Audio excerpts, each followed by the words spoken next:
Welcome back, everybody, to another chess video, and today is day 2 of my first ever over-the-board tournament. Today I played against a really good opponent. I played possibly someone around my levels, or a little bit lower, or a little bit higher, you never know. I didn't know the ELO, I didn't even see the papers that they had their ELO in. But I had a really good game today. It was really fun. I was pleased with the results. I mean, it doesn't matter if it's a win, a loss, or draw. I was really pleased with it, whatever it was. I'm not spoiling you what happened. You're going to have to watch. This is my second game of the over-the-board tournament. I played with the black pieces, and we had a French defense. That's all I'm saying. It was a really good game. Maybe you can learn something from it. Maybe you'll make fun of me in the comments for making absurd mistakes. I didn't make that many mistakes. That's hard cope right there.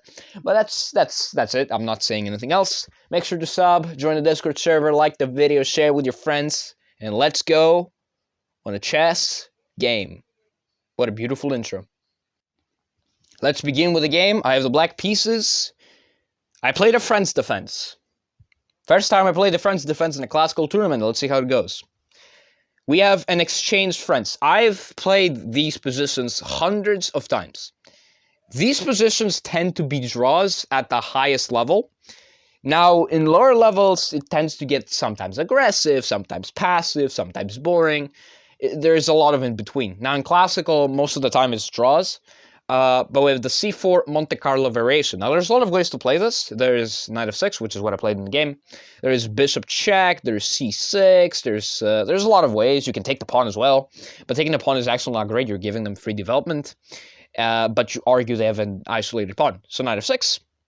The best move is c4. You take space, and black will try to undermine with like a move like b6 here. That's the whole concept. Knight to c3, however, and c6, we're simply taking the French defense preparation. In the French defense, if you aim to play this opening, which is a counter-attacking opening to get back central space, and space in general, your light square bishop will take a bit of damage.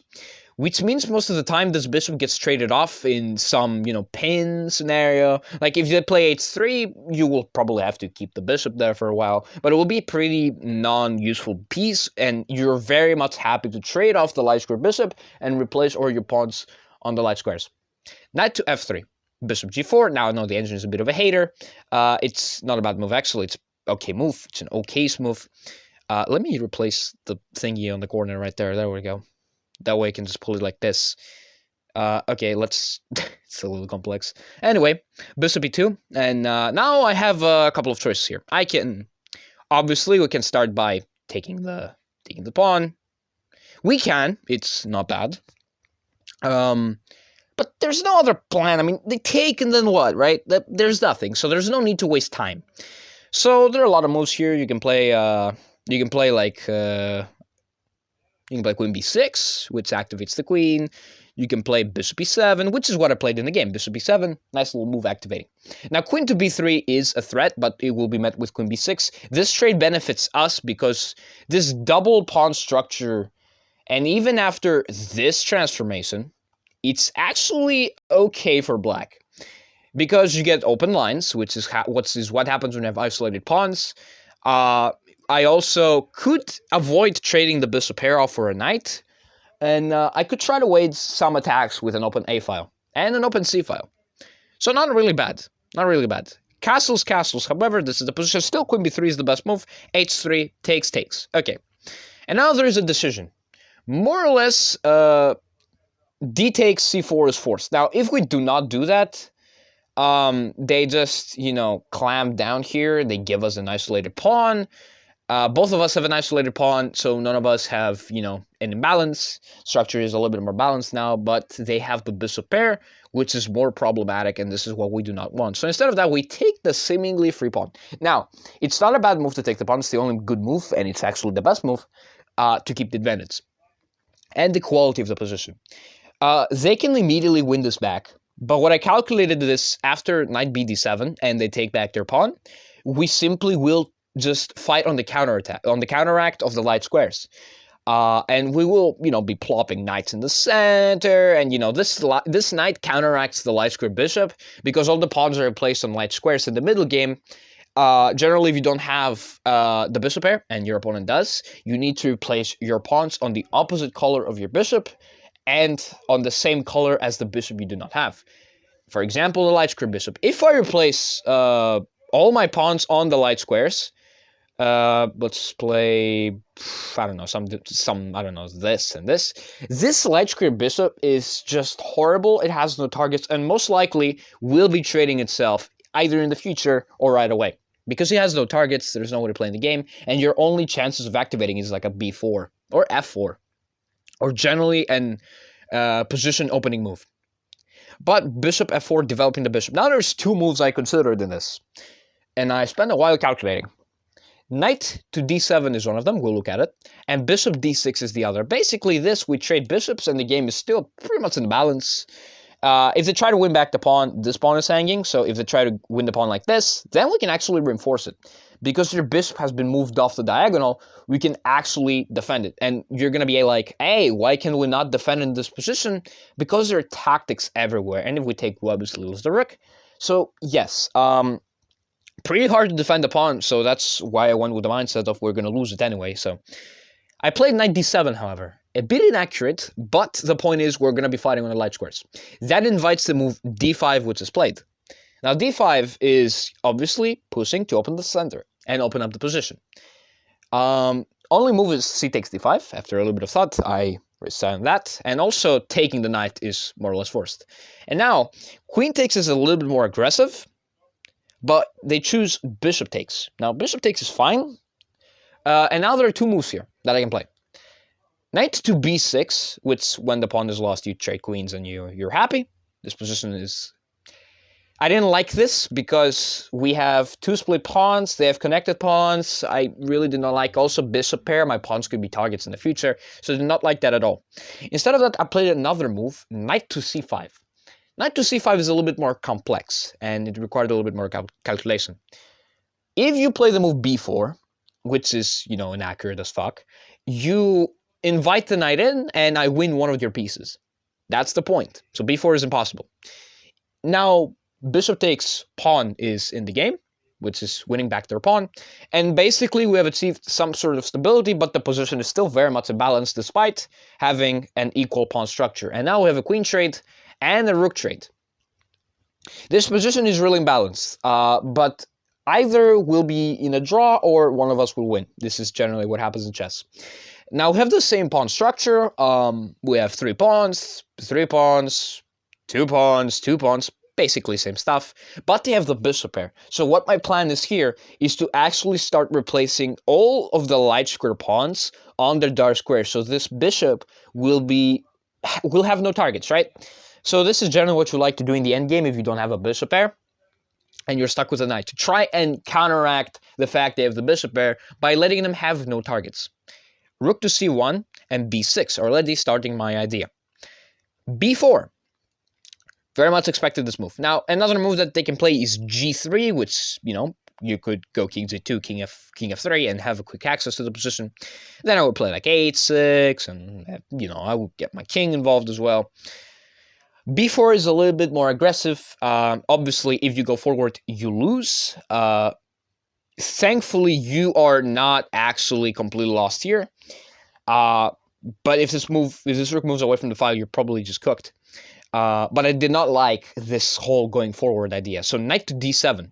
The other move is knight to e6, but I also did not like the fact that I have a split pawn. And maybe this position is holdable. Maybe, but I did not like the idea of having a split pawn. So instead I went knight to d7. Now knight to d7 doesn't blunder the game on the spot. It's a bit inaccurate. The move is bishop c7. Did not get played, obviously. The point of that is you simply just gain time. You gain time to defend your pawns, and then I would have to maneuver my pieces around, and, it's a little uncomfortable, but, there's no immediate winning of the position here. But I am really put under pressure. I have to walk away a little bit, and your bishops will try to win my pawns. My bishop will try to do the same. Yeah, this is probably what will look like. F5 is possible here, and after this, then I have to go back here, and you can easily blunder away all your advantage. Like if you trade everything, you just have no advantage anymore. So yeah, so the advantage is a little, how do you call it? Symbolic. So there's not too much advantage. I did see the move, but I didn't really see the whole thread of it. Rook to d1 was played. Basically, if you take the free pawn, you lose a knight. We don't have to look at that. Yeah, you just lose the knight because the defender has to move away.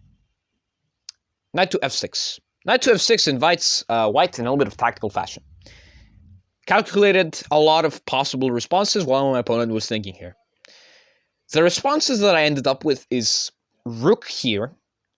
Basically, we will be trading the pawns, and then I'll plop my knight into the center. And this position is still in the balance, still very imbalanced.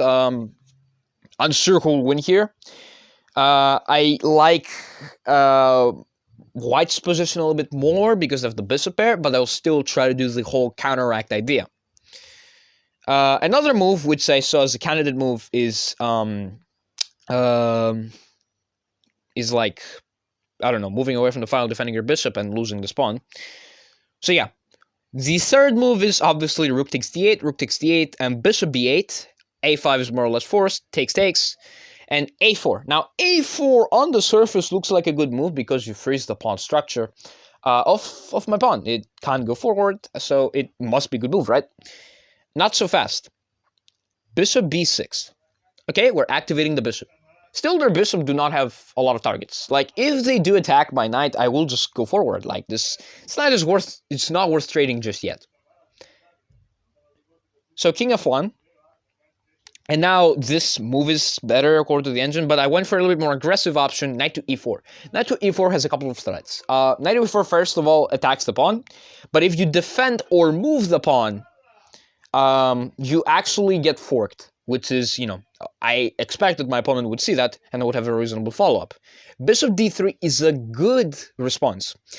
If I take this pawn, which looks free, then my bishop, the bishop is kind of trapping my knight. It's kind of trapped. Like, I cannot stop this at all. Like, I cannot stop this. Their bishop traps my knight. Like, there's no realistic option of, getting the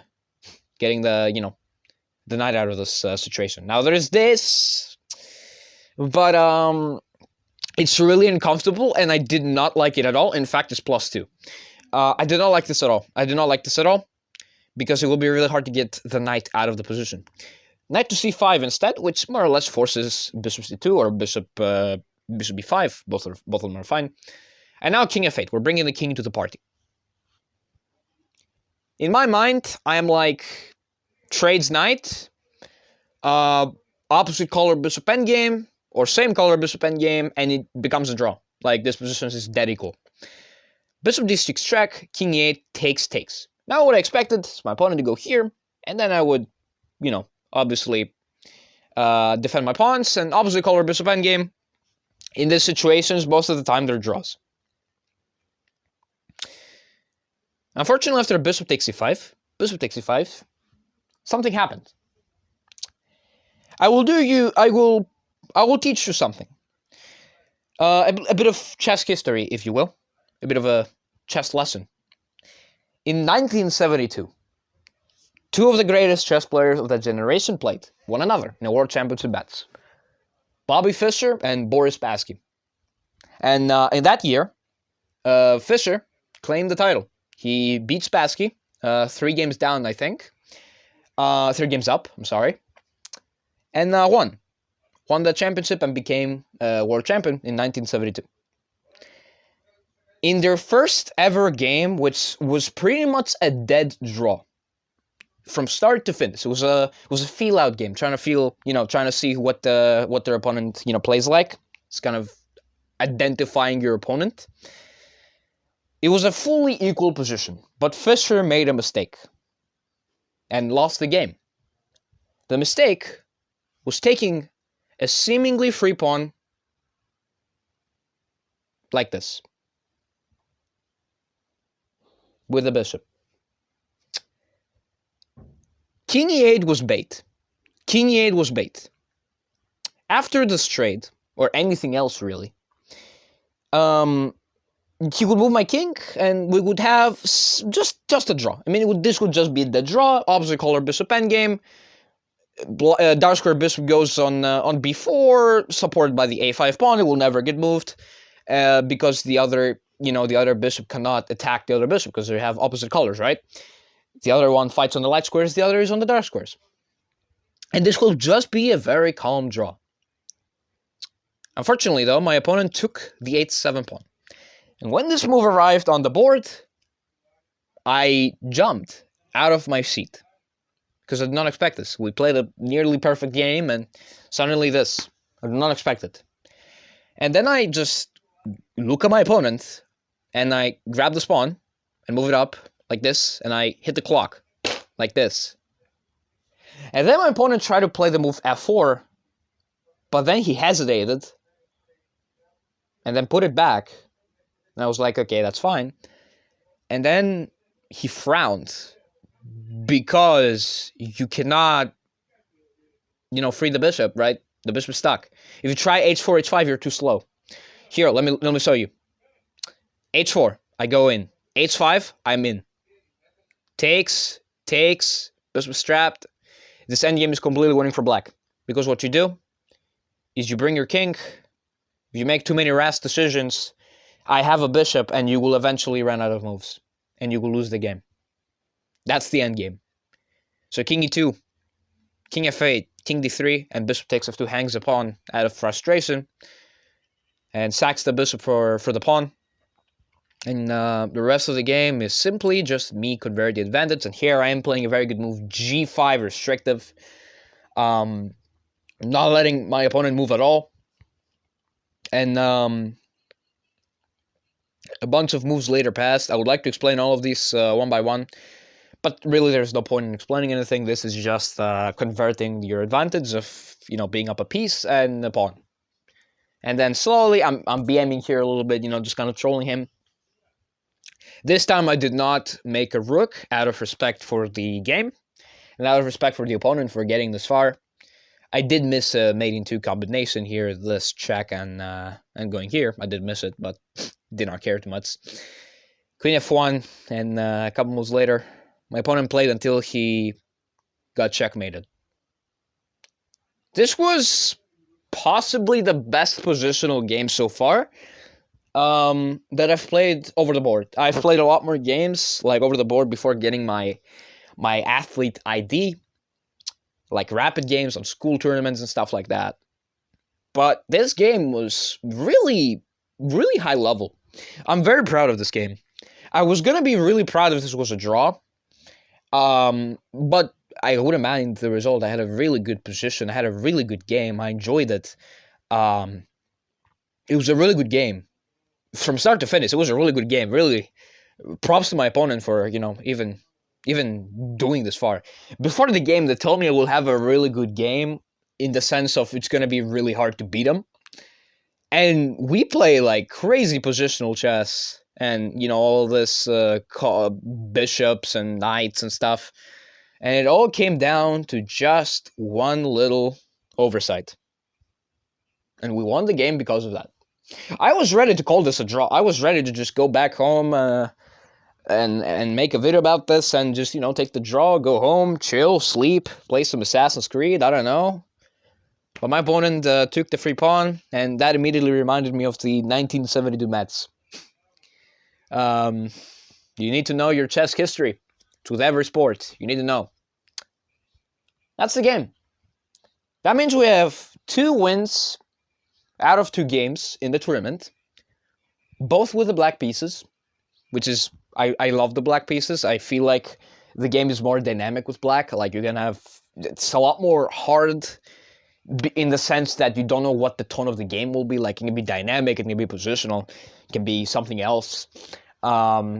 And it's more fun and engaging to be responding to what white plays. Now, obviously, I still prefer the white color because, you get to set the tone of the game and stuff like that. But really, it was real nice to play both games with the black pieces. It was really fun.